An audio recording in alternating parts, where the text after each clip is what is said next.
Artinya orang Portugis masih menyaksikan Majapahit punya prajurit yang senjatanya itu bedil.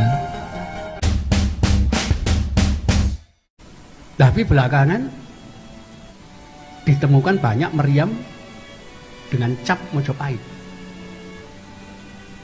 Dan kesaksian orang-orang Portugis ya, yang datang di sini pada awal abad 15 sudah menyatakan kerajaan Majapahit di pedalaman, ya, Tommy Pires menyebut Gayuh atau Doho sebetulnya, masih punya 100.000 prajurit yang semua dilengkapi senjata musket bedil.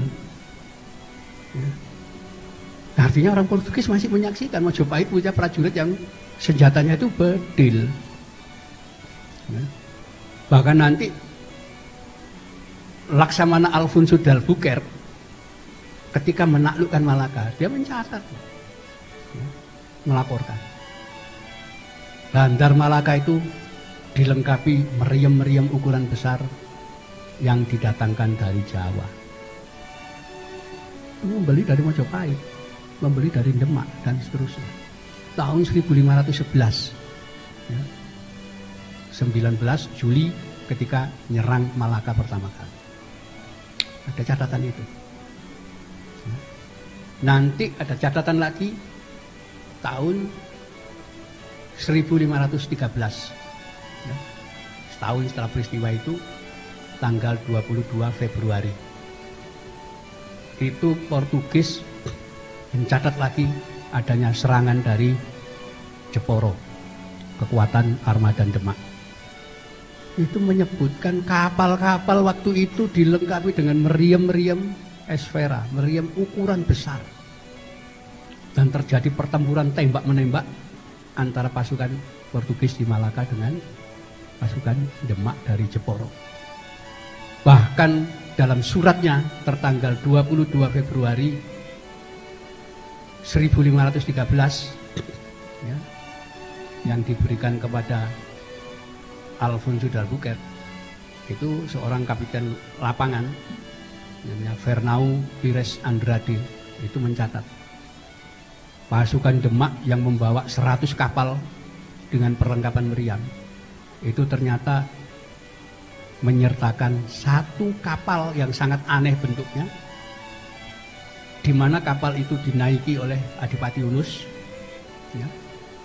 Dan ketika kapal itu ditembaki dengan meriam-meriam esfera ukuran besar, ternyata kapal itu tidak tenggelam dan tidak rusak. Kenapa? Menurut laporan Fernão Pires Andrade, kapal itu terbuat dari logam 3 lapis. Anda bisa bayangkan, ya.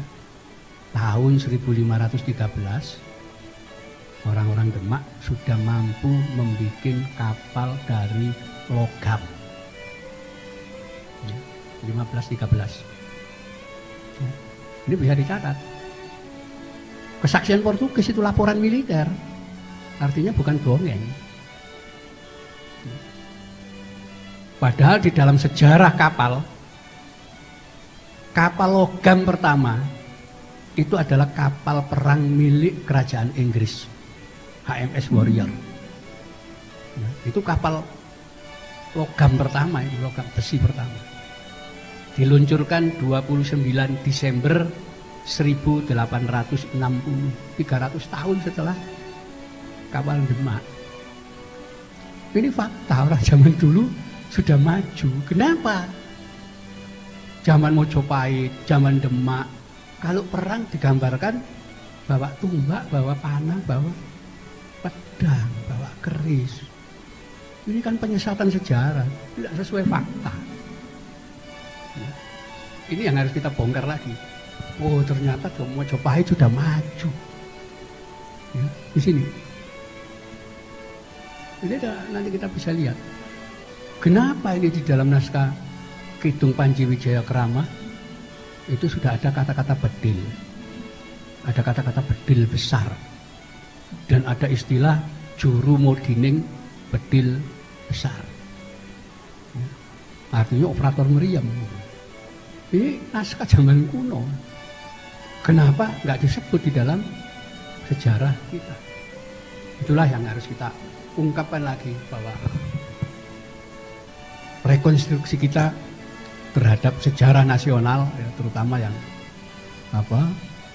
kita hubungkan dengan tokoh besar Gajah Mada ini, kita kaitkan dengan itu, ya, bahwa kebesaran itu harus sesuai porsinya, tidak seperti yang digambarkan secara etik oleh orang-orang Belanda, yang memang sampai kapanpun mereka akan melakukan proses inlanderisasi, ya, bagaimana kita itu menjadi inlander terus, bangsa terjajah yang selalu merasa minder wardih dalam menghadapi berbagai masalah.